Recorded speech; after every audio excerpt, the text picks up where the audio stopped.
Entitled Stepmonster got herself banned from my wedding. I, 28M, have a stepmother, 49F, who fancies herself a party planner. Since marrying my dad, she's taken over every family event, holiday, and party. She's extremely controlling and easily upset if things don't go her way. But for my dad's sake, I've tolerated her behavior over the years.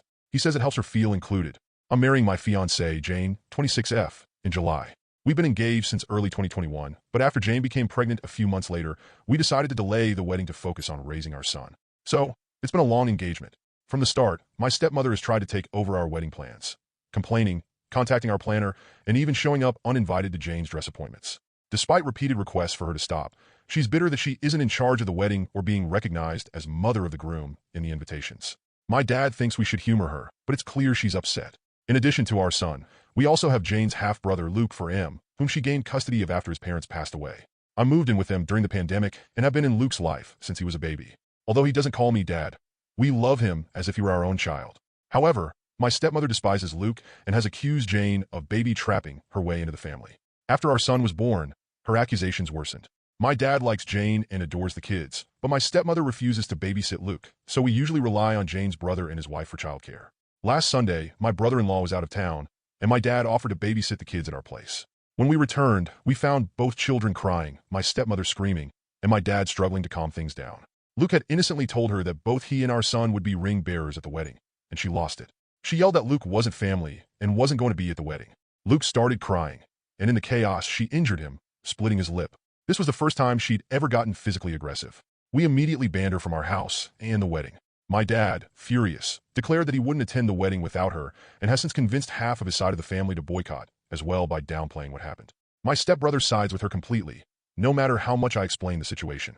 Jane and I are standing our ground, though many of my cousins are asking us to reconsider. Most of Jane's family supports us, but one of her aunts suggested that my stepmother might be acting out because she feels unwelcome in our family. I'm honestly fed up with everyone excusing her behavior. I love my dad and want him at my wedding, but I'm prepared to cut him off if necessary to protect my family. Edit. We pressed charges. The next day, we took Luke to the pediatrician and collected all the evidence we could, including pictures of his face and nanny cam footage. The physical attack wasn't caught on camera, but the footage shows her yelling and Luke crying. My stepmother now has a child abuse charge on her record, and we won't let her get away with this. Update. I'll start by saying that Jane and I are going to have no contact with my dad and stepmother. We haven't really spoken to either of them since the incident, and I don't plan to be the one to reach out. Any communication between us is being handled by my younger sister. She's completely on our side, but will remain in low contact for the time being. I've decided to adopt Jane's way of dealing with people she cares about. Forgive what's apologized for, but never forget. Basically, if my dad or stepmother ever truly understands what they did wrong and sincerely apologizes, we're willing to forgive them, even if begrudgingly. However, we will never ignore or let them forget what they did to our family. For the time being, neither of them will be allowed near Luke, our baby, or any future children, even if we do forgive them. As for the rest of my family, I read a lot of comments suggesting I post pictures of Luke's injury and the nanny cam footage. I'm not very active on social media, but even if I were, I'm not comfortable exposing my injured preschooler like that, especially since nothing on the internet truly goes away. I've also decided not to share the pictures with my family unless it becomes absolutely necessary. I should mention that while my family adores my dad, most of them aren't very fond of my stepmother. She had 2 failed marriages before meeting my father, the first of which resulted in my stepbrother, and he cheated on his then-girlfriend to be with her. My family loved that girlfriend and disliked my stepmother from the start. Not only has she been controlling and manipulative since the beginning, but she's also tried to force her way into the family matriarch role by any means possible. Taking over the planning for every family event was her favorite way to get attention and compliments. Growing up, I hated these parties because she always found a way to make everything about herself, including Christmas and mine and my sister's birthdays. The rest of the family was neutral, but never liked her. With Luke, it was different. Most of my relatives didn't meet him until COVID restrictions eased, and by then, he was 2 years old. He's a bright and genuinely lovable kid, and since there weren't many other small children in the family, everyone immediately doted on him. I believe my stepmother resented how easily Jane and Luke were accepted by my family compared to her experience. I can't confirm that, but it seems like a big part of her jealousy. She was also mad that, aside from not being the planner, she had no involvement in the wedding party. She tried to pressure us into letting her officiate. One of Jane's best friends was offered that role a year ago. Making my stepbrother the best man, he wasn't interested, and I'd already asked my best friend. We're having her niece be the flower girl. We promised that role to Jane's 3-year-old niece, and her niece is 15 and doesn't know us. She even tried to convince us to let my dad walk Jane down the aisle since her father is gone, but Jane's eldest brother, the brother-in-law I mentioned in my first post, was already set to do that. My stepmother was disappointed that my family wasn't as involved in the wedding as Jane's and kept commenting that things would be different if she were in charge. that said, "There's no excuse for treating a child so horribly, especially if it's due to petty jealousy." Because I haven't spoken to my father, my sister has been keeping me updated on what he's been doing. As I found out from her, the story my dad and stepmother told the rest of the family completely omits Luke's injury and the abuse charges. It implies that Jane and I banned them because we got annoyed with my stepmother and decided to take it out on my dad as well. Since most people already dislike my stepmother, it wasn't hard to explain what really happened that night, and most of the relatives I actually wanted at the wedding have apologized and are now berating my dad. The people who didn't believe us, as well as those saying we overreacted, have been told they are no longer welcome in our home. Most of them are from my dad's generation, so I'm not surprised. But the realization that they're so biased they're willing to defend a woman they hate after she hurt a child, just to keep my dad happy, has reassured me that I don't need them in my life. My stepsister is still in denial. He refuses to believe his mother could hurt a child, even with all the evidence we have. I understand loving your mom, but that doesn't excuse his obliviousness. So, he's banned too. It stinks because we were close growing up, but I don't regret it. Besides, Jane has 3 other siblings, her older brother, twin brother, and younger sister, and I'm closer to them than I ever was to him. Speaking of Jane's family, they're all furious about what happened and have been extremely supportive. Jane's maternal family basically adopted Luke after she got custody of him, and they call frequently to check in on him. We managed to save some money with all the people we uninvited and decided to use it to help Jane's cousin. She lives in another country and previously couldn't afford to come to the wedding, so we're paying for her plane ticket. Luke is doing much better and is almost back to being his sunny self.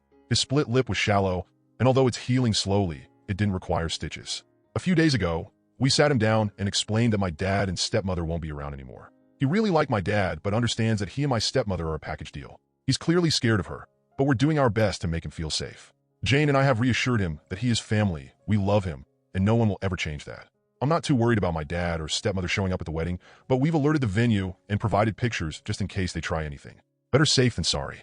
Several people pointed out that my stepmother is a hypocrite for saying Luke isn't family. I agree for obvious reasons. Her main excuse for everything she does is that she doesn't feel welcome in my family. My dad has guilted me into participating in everything she plans by reminding me of that for as long as I can remember. The fact that he continues to make excuses for her without realizing that this is a classic case of the pot calling the kettle black, except Luke actually is family, is what's made me accept that, while I'll always love my dad, it's not healthy or safe for me or my family to be around him anymore. It hurts to know my son won't have his only biological grandfather in his life, but he has 2 amazing step-grandpas to make up for it. For now, I'm sad but satisfied with how things have turned out. I don't like to complain about my life. It's a mess, but a beautiful one. I love my fiancé, I love my kids, and I'm lucky enough to love my job. We're happy. I'm not letting anyone ruin that. Update 2. I'll start by probably disappointing a lot of people. We're coming to terms with the fact that it's unlikely my stepmother will get anything more than a slap on the wrist. Jane and I are discussing our next move with our lawyer, but we're still unsure how to proceed. It's too early to tell, so we're trying not to get ahead of ourselves more than we already have. However, I'm relieved to announce that we're starting the process of obtaining a restraining order against my stepmother. We're using the evidence we gathered the week after the incident, including the nanny cam footage and pictures of Luke. That's our focus for now. I still haven't spoken to my father. My sister is still in low contact with him, but is seriously considering cutting ties. Since she's the only person on my side who still talks to him, my dad keeps asking her about me and whether I've calmed down yet. According to her, he's annoyed that half the family refuses to speak to him, but still doesn't seem to understand why. I told my sister she doesn't need to keep acting as a messenger between us. I never asked her to, and it's clearly taking a toll on her, but she insists she'll stop when it feels right. By the way, there's no doubt that my stepmother attacked Luke. Not only did Luke say at the moment we got home, but my dad confirmed it in a failed attempt to defend her behavior. He never tried to hide it from us. That, and the fact that he gave Luke an ice pack, is the only positive thing I can say about his actions. Meanwhile, my stepmother was too busy screaming about how much of a whining brat Luke was to deny it. For those who guess my stepmother is younger than my dad, you get an invisible cookie. She's also 5 years younger than his previous girlfriend. They got together when I was around 15. My stepbrother is only a month older than me. She turns 50 later this year. She had him at 21 and married his father a year later. Both our kids are doing mostly okay. Luke's back to running around the house in his Superman costume whenever he doesn't have anything better to do. He did have a few nightmares this past week and is asked to sleep in our bed twice. We don't mention my dad around him, and he's still seeing his counselor. Our 14-month-old son has learned 2 new words, hi and bye, and Luke is trying to teach him to say his name. Jane's sister, who moved away for college, is coming over for a couple of days to celebrate her 21st birthday later this month. Luke's excited to see her, and Jane's excited to have some fun. Can't say I blame her. We're hoping her visit will cheer us all up. I'm not doing so well, and neither is Jane. She's usually the kind of person who keeps her negative emotions to herself, but she cried herself to sleep almost every night the week it happened. It breaks my heart to see her like that, and I can't help but feel like this is my fault. Part of me knows I couldn't have predicted what my stepmother would do, but that doesn't change how I feel. I allowed my father near my kids unsupervised, even though I knew she'd likely tag along. It's the guiltiest I've ever felt, and I don't think I'll ever forgive myself. Jane has been improving and is trying to convince me to see a therapist. I've never really done that before, apart from seeing a psychiatrist when I was younger, but now feels like a good time to give it a try. I was surprised by a few messages this week from people telling me to forgive my father and stepmother, and even to reinvite them to the wedding. That's not happening. In fact, I'm not willing to ever forgive my stepmother. As for my dad, forgiving him is a huge maybe, but I will never understand or forget what she did. Although the wedding is the last thing on our minds right now, we're not postponing it. We considered rescheduling, but the date we settled on is pretty much the only one that works for our guests. We've set up passwords with all our vendors and given them clear instructions not to speak to anyone but us.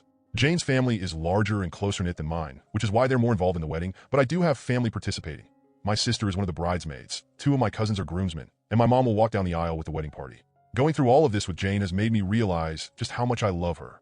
I couldn't ask for a better partner to start a family with, and I have no idea what I'd do without her. This situation didn't tear us apart, and I couldn't be more thankful for that. Update 3. I saw my father and stepmother for the first time since she attacked my child. The good news is we got the restraining order. The bad news is that Jane and I had to see both my stepmother and father at the court hearing. This was our first time seeing them since we kicked them out of our house over a month ago, and neither of us were looking forward to it. We left the kids with Jane's brother and sister-in-law, so at least Luke didn't have to see them. The hearing itself went quicker than I expected. I'll give credit where it's due. My father was smart enough to understand they had no chance of winning. There was a lot of evidence against them. Not only the nanny cam footage, Luke's pictures, and medical records, but also every text and email my sister had gathered that my stepmother had sent to her and other family members about what happened. Stepmother hates talking on the phone, so there were a lot of those. They didn't even bother getting an attorney for the hearing. The judge granted us a protection order against my stepmother. She's now legally required to stay at least 500 feet away from us and our property. We're changing all the locks this week, and I'm considering changing my phone number as well. Honestly, the moment we left the courthouse was the safest I've felt since this whole ordeal started. Jane was close to tearing up with joy when we got to the car. We picked up the kids and celebrated with Jane's brother and his family at McDonald's. A few hours later, my father called. The restraining order doesn't extend to him, so he can still contact me. Jane and the kids were in bed, so I answered. I didn't expect him to change his mind and apologize suddenly, but I decided to give him one last chance. He tried to make small talk, but I told him to get to the point. He asked if the restraining order was truly necessary. I told him very clearly that my stepmother would never come near Jane or my children again, and I was relieved to have the order to back that up. Every excuse he had for my stepmother was easy to shut down. But she only hit him once? Yep, and that's enough for me. The kids need their grandma. She's not their grandma. Mom is. She's my wife. You need to respect her. She attacked Luke and disrespected my family in my own house. I don't owe her anything, least of all my respect. He then went on a rant about family, how much of a godsend my stepmother was, and everything she'd done for me and my sister since coming into our lives. I replied by listing every instance I could remember of her lying, overstepping boundaries, or acting unhinged around me, my family, or my sister. I brought up events from both my adult life and my youth. Her attempts to hijack important milestones, like our wedding plans, the birth of our son, Jane's baby shower, and my sister's college graduation. Her obsession with having a perfect family, and her awful attitude toward Luke. I also mentioned her habit of going through mine and my sister's belongings when we were younger. It seems trivial compared to everything else, but she continued doing this until my sister moved out of their house just 3 months ago. We're pretty sure she found out about Jane's dress appointments by snooping through my sister's planner when she wasn't home. Some of the memories I brought up were long and hard to explain, but they cemented the fact that my stepmother means nothing to me. He tried to use the excuse that she doesn't feel included again, but I shut him down. I told him that he had the chance to protect his grandchildren, but he chose his monster of a wife instead. That's enough for me to want nothing to do with him. I hung up without saying goodbye. My sister later told me he called her after that, and she informed him that she's going to have no contact with him too. I think we're both coming to terms with the fact that our father won't change. It hurts, but he's made his priorities clear, and his children and grandchildren aren't among them. Update 4. Stepmonster is gone, and I think it's for good. After being engaged for over 2 years, Jane and I finally got married last Saturday. We're still getting used to calling each other husband and wife, but we'll get there. Hopefully. The wedding was amazing. The kids had a blast, our extended families finally met, and we danced so much I could barely stand the next day. Luke took his ring bearer duties seriously, holding our son's hand as they walked down the aisle. Aside from my aunt getting drunk and being wheeled out, which I totally expected, everything went perfectly. It's been 4 months since we got the restraining order against my stepmother. Things have been mostly quiet, and I wouldn't have it any other way. Well, maybe completely quiet, but we can't have everything. I never really worried about my stepmother showing up at the wedding, especially after the restraining order. It's literally illegal for her to come near us, and we made it clear that if she tried, we'd call the cops immediately. My friends still advised me to take security measures, which I did. Stepmother didn't show up, but I'm a strong believer that any money spent on security is well spent. No regrets there. My stepbrother and I exchanged birthday wishes, and he also texted Jane for her birthday in June. That's been the extent of our contact these past months. He knows the door is still open if he wants to apologize. My father has given up trying to reach me. We haven't spoken since April. He's still trying to talk to my sister for some reason, but she's ignoring him. A few days after she went without contact, they had a huge argument over the phone about my stepmother's treatment of us. Insults were thrown, old wounds were reopened, and most importantly, my father took my stepmother's side on almost everything. My sister called me in tears afterward. I wanted to call him and scream, but she asked me not to. She's doing okay now. She hasn't blocked him, but doesn't take his calls or respond to his texts. So far, she's only received 3: a weak apology, a birthday message from me in May, and a long rant after neither of us wished him a happy Father's Day. After all, despite our differences, he's still our father. He's not wrong. I love my dad, and I always will, but I can't be around him anymore. While I've closed that door, I haven't locked it. He knows what he needs to do if he wants his family back. I don't think he'll do it, but if there's the slightest chance, I'll consider opening that door an inch or two. This is my wife's suggestion. I'm less optimistic than she is, but maybe it's important to hold on to that hope. Jane hasn't forgiven him, or my stepmother either. She's always been fiercely protective of Luke, so it's no surprise this situation shook her. Part of me was afraid she'd blame me, but when I brought it up, she called me a dumbass for thinking that. I've been in therapy for a few months now, and it's helped a lot more than I expected. I've realized my stepmother's behavior while I was growing up was worse than I thought, and it's been a relief to finally get these feelings off my chest. Right now, I'm happier than I've ever been.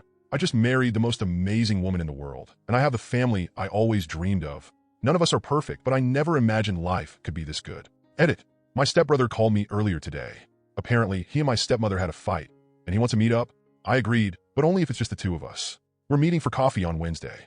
I have no idea what to expect, but even if he apologizes, I need to know he understands how and why he let us down.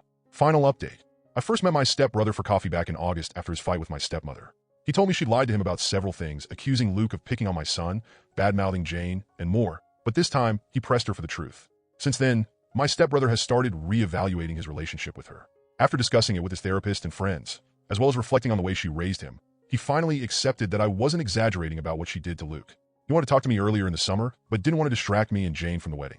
Over the past 4 months, my stepbrother and I have been working on rebuilding our relationship. We've been meeting for coffee or lunch and talking about what happened. Jane started joining us in October, and the kids saw him again for the first time 2 weeks ago. Things were awkward at first, but we're good now. He's also making amends with my sister. In early November, he completely cut contact with my stepmother. Jane and the kids are doing great. Luke turned 5 in September, and our youngest will be 2. How is that possible? In early February, we're spending the holidays with Jane's family in Brazil, while my stepbrother stays with his girlfriend. Life is good.